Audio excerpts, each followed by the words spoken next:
起谭松韵，很多观众脑海里第一时间跳出来的评价总是那几个熟悉的词：少女感、状态好、娃娃脸、看着舒服、观众缘好。这些标签像是一层柔软的滤镜，长时间覆盖在她身上。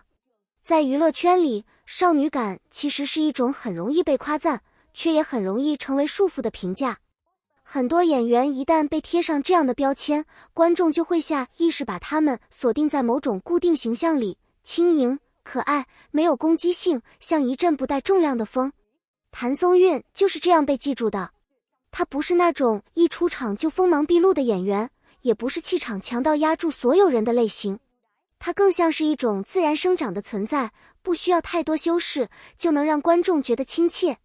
也正因为这种亲和力，她在很长一段时间里都被放在一个非常舒适的位置，观众喜欢她，媒体也喜欢用状态好来形容她。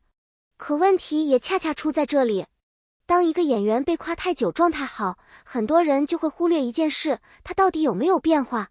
如果把时间拉到2026年，你会发现关于谭松韵的讨论突然发生了一点微妙的转向。这种变化不是突然爆发的，而是一点点积累起来的。从春晚舞台上的亮相开始，到电视剧《我的山与海》的播出，再到几部待播作品陆续被讨论，观众逐渐意识到一件事：谭松韵这一次被关注，已经不仅仅是因为看起来状态很好，而是因为她开始让人重新认识。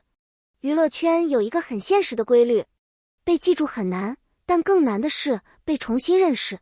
很多演员在走红之后都会进入一种固定循环，观众记住了他某一种气质，于是角色也不断往这个方向靠拢，慢慢的，演员本身就被困在那个形象里。谭松韵曾经也在这个循环里，但现在她似乎正在慢慢走出来。真正让很多观众开始重新讨论她的是《我的山与海》。在这部剧里，她饰演的角色叫方婉之。这个人物并不是传统意义上讨喜的角色，他没有那种一眼就能抓住观众的爽感，也不是靠几场情绪爆发就能立住的人物。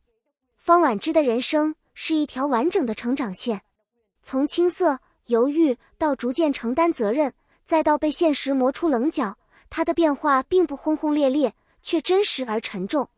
这样的角色对演员来说其实很难，难的地方并不在于哭戏多不多，也不在于角色是不是吃苦，而在于你能不能让观众相信他真的经历过这些事。很多演员在面对这种角色时会不自觉地用力，他们会通过更外放的表演、更激烈的情绪来证明角色的重量。但谭松韵这次选择了另一种方式，她没有急着证明自己。如果仔细看《我的山与海》，会发现谭松韵这次的表演其实是收的。很多情绪她并没有直接往外推，有些难过是停在眼神里的，有些压抑是藏在停顿里的，有些坚持是慢慢长出来的。这种表演方式在短视频时代其实并不讨巧，因为它不够炸。可正是这种克制，让方婉之这个角色慢慢有了重量。观众不是在看一场戏，而是在看一个人被生活一点点塑造。当人物真正站住的时候，演员的变化也就自然被看见了。于是越来越多人开始意识到，谭松韵的表演已经不只是自然讨喜，她开始有层次了。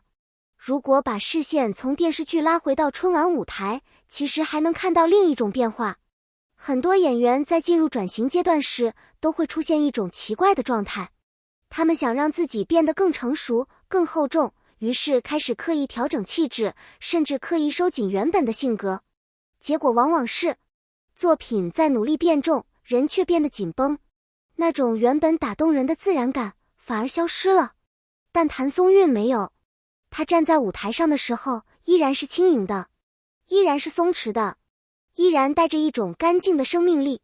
这说明一件很重要的事，她不是在切割过去，而是在扩展自己。娱乐圈里最常见的一种说法是转型成功，但很多所谓的转型其实都是一种突然的形象翻转。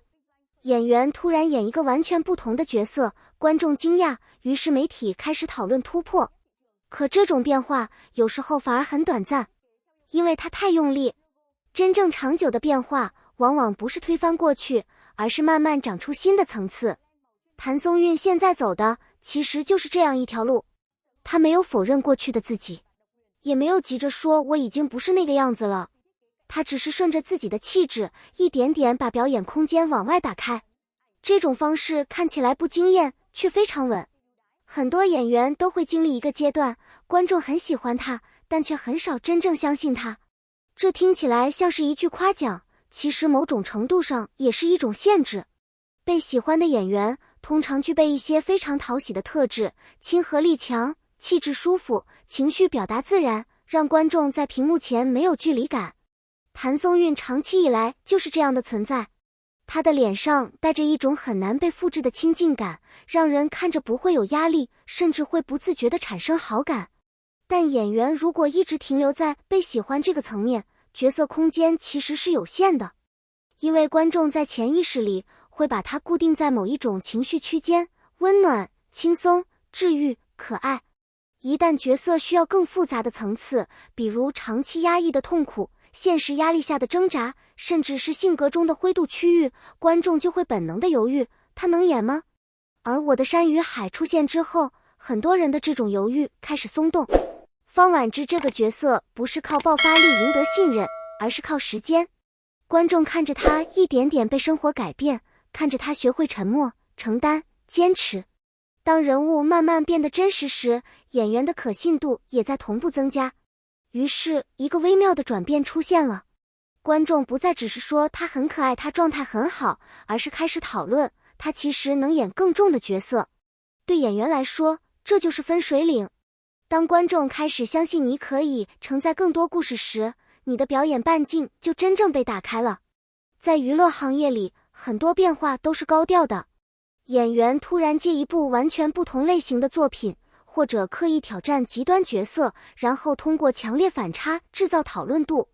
这种方式往往能在短时间内吸引大量关注，看起来像是一种爆发式成长。但问题是，这种爆发未必稳定。如果角色只是一次性的反差尝试，而演员本身并没有真正形成新的表演能力，那观众的新鲜感很快就会过去。真正持久的成长往往没有那么戏剧化。